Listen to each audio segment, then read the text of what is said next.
In this video, you are going to see how you are able to use Excel to track your sales activity.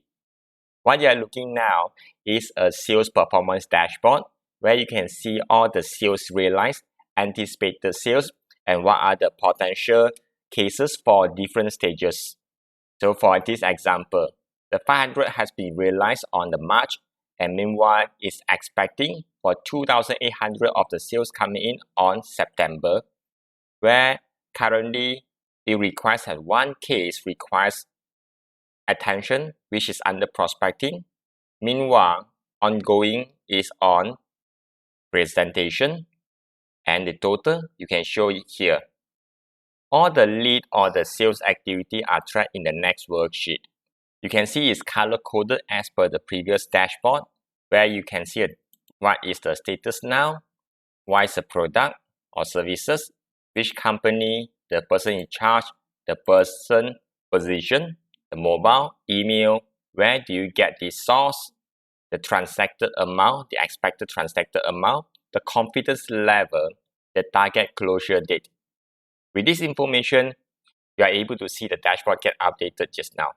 If let's say I change from the 1st of December to 1st of November, I go back to the previous dashboard, you can see it has changed to November.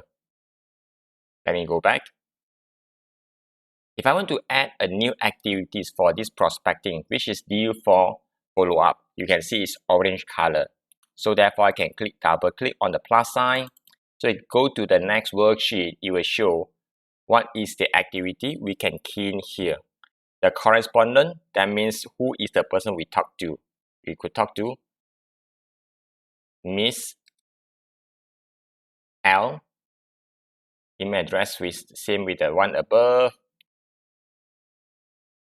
Phone number, and we want to arrange for appointment on next Monday. So therefore, I can key in the next Monday follow-up date. And I can key in a specific timing if I want to. I can key in, I want to follow up on the 10 a.m.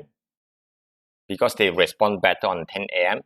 So what I need to do is remind myself when the times come. So I want to say presentation on Zoom.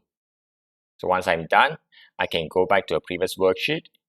You can see this has been changed to 25th because this is the latest. So let me do some adjustment. Instead of 25th, I change this one to today's date. So I go back, it will change to become 24th. I want to see what has happened for the presentation.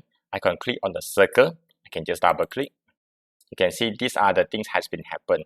If let's say we have collected any money, we can just key in here and the particular collection will fall under the particular month. Let's say I want to have a collection on the May, so I key in another 500. When I go back to the dashboard, you can see as 500 appears in the May. So this is how the overall sales dashboard like. Hope this helps and give you some idea on what Excel could do for you more. And take care and stay safe.